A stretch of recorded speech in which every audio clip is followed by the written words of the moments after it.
So you're new to the insurance industry. First of all, congratulations. You've just stepped into one of the most interesting and dynamic fields out there, and I say that from experience. But I also know that when you're starting out, it can feel overwhelming. All the new terms, the processes, the details. That's why you're here, and honestly, that's why I made this video.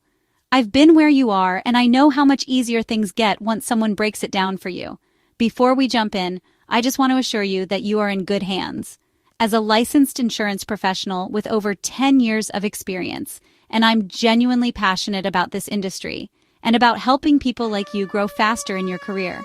That's exactly what this video and this whole series is here to help with. And a quick tip, if this video helps you, share it with your colleagues. We don't gatekeep here, and if you want more simple, clear videos like this, let me know by hitting the subscribe button. So let's get to explaining. There are two main concepts that support the insurance industry. Those are risk transfer and risk pooling.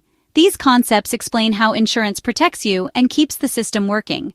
At its core, insurance is a risk transfer mechanism. This means that when you buy insurance, you transfer the financial risk of a possible loss, like damage to your car or home, from yourself to the insurance company. You pay a regular fee called premium, and in return, the insurer agrees to cover certain losses if they happen. But here's the interesting part.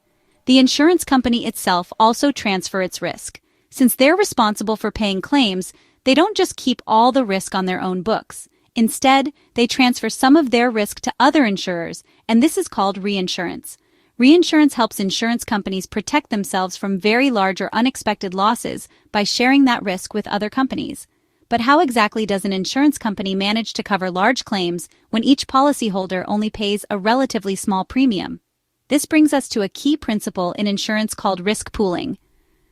Risk pooling means combining the premiums paid by many policyholders into one large fund, because only a small percentage of these policyholders are expected to file claims at any given time, an estimate based on carefully calculated probabilities. The insurer can use this pooled money to cover those losses. This approach spreads the financial burden across many people, making insurance affordable and sustainable.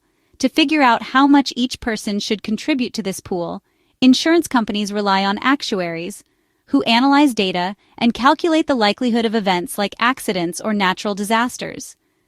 These calculations help determine the right premium amounts so insurers can cover claims, manage expenses, and maintain a healthy business. In short, risk pooling is about sharing risk among a large group, so no single person carries the full cost. This principle is at the heart of how insurance works. To really understand insurance, you have to look beyond policies and premiums, because it doesn't just protect individuals, it protects businesses and keeps entire economies stable. Life comes with risks: car accidents, illnesses, property damage, business interruptions, and that is why insurance is crucially important. Without insurance, dealing with those losses could cause serious financial hardship or even force businesses to close. For individuals, insurance is a safety net. It helps cover unexpected costs, whether it's repairing a car, paying medical bills, or recovering from damage to a home. It offers peace of mind and financial protection when life takes an unexpected turn.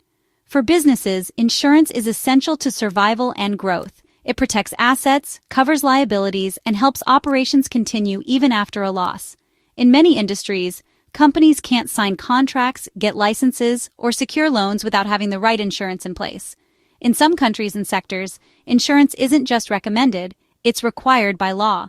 A common example is third-party car insurance, which protects other people on the road. Banks and financial institutions are also required to carry specific types of insurance to safeguard the economy. On a larger scale, insurance is what makes everyday financial processes possible. Think about it.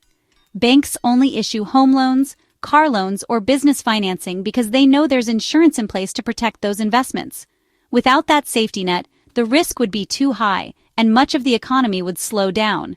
Insurance reduces uncertainty, builds trust in the system, and gives individuals and businesses the confidence to invest, grow, and move forward. In short, insurance is more than personal protection. It's a system that keeps businesses running, economies stable, and society moving forward. So let's talk about the types of insurance. In insurance, everything falls into two main categories: life insurance and non-life insurance. Before we get into the details, just a quick note. We won't cover all the details right now. That will come in later lessons, where we'll explain each policy in a clear and simple way. Life insurance protects against risks related to a person's life. For example, it pays money to your family if something happens to you. It also covers disabilities, whether they are total, partial, or permanent. Some policies even have savings or investment parts, but the main focus is on life and disability protection. Non-life insurance, sometimes called general insurance, covers everything else. This includes medical insurance, property insurance, and third-party liability insurance. In short, any insurance that isn't directly about human life is non-life. Knowing this basic split is important because life and non-life insurance are regulated differently and have different rules. This affects how policies are sold, managed, and understood. Understanding this early on will help you grasp the main ideas in insurance and get comfortable working with different kinds of policies. No matter how complicated an insurance product seems, it will always be either life or non-life. Keeping this simple split in mind will make learning insurance much easier.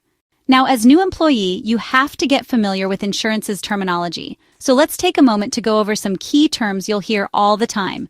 These are the building blocks. Once you understand them, everything else will start making a lot more sense.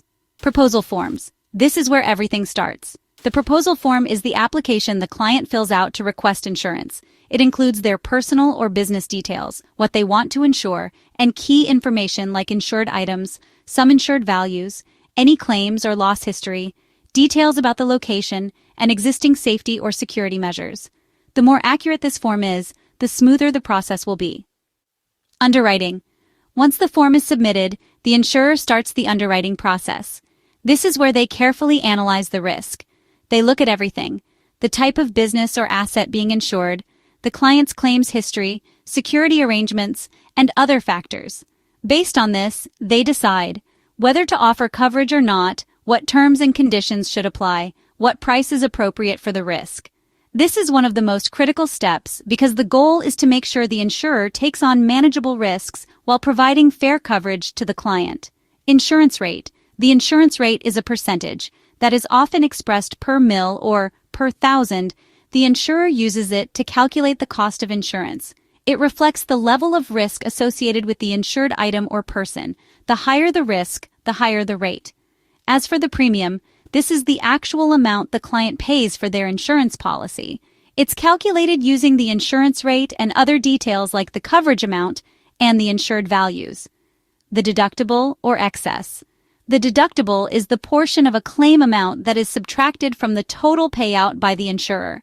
This means the insured bears responsibility for this amount, which helps manage the cost of insurance and encourages careful risk management. Subjectivities. Sometimes the insurer adds extra requirements called subjectivities. These are conditions the client needs to meet before full coverage applies. Things like providing documents, improving safety measures, or passing inspections. If these aren't met, the coverage could be delayed or canceled. And finally, endorsements. An endorsement is any official change made to the policy after it's been issued. It could be adding coverage, adjusting limits, or updating details. And it becomes a legal part of the policy once issued. So, what is your role as a new employee? Before we wrap up, let me start by saying I'll be here to guide you, walk you through this journey, and answer your questions to the best of my knowledge and abilities. But it's important to understand that insurance is a vast and complex industry. There's always something new to learn. Your growth depends a lot on your own effort. You need to be curious, passionate, and committed to improving every day. At work, you'll have access to tons of information, resources, and tools, and it's up to you to make the best use of them. At the same time, keep in mind that this industry carries a great deal of responsibility. People's lives, safety, and businesses depend on you being sharp-minded and paying close attention to details. So build a strong work ethic around that responsibility. Take pride in being thorough and reliable. These qualities will make you not just good, but truly great at what you do. That's a wrap for this first video. In the next videos, we'll dive deeper into some essential topics that will build a strong foundation for your career. You'll learn about the main types of insurance, from life and health to property, liability, and beyond. We'll also explore the key professions in the insurance industry, who does what, and how different roles fit together to keep everything running smoothly. Along the way, We'll cover other important insights to help you understand the bigger picture, such as how risk works, the claims process, and what it really means to serve clients effectively. Make sure to subscribe and hit the notification bell so you won't miss out on these crucial lessons that will guide you step by step through your insurance journey. Thank you so much for watching. See you in the next one.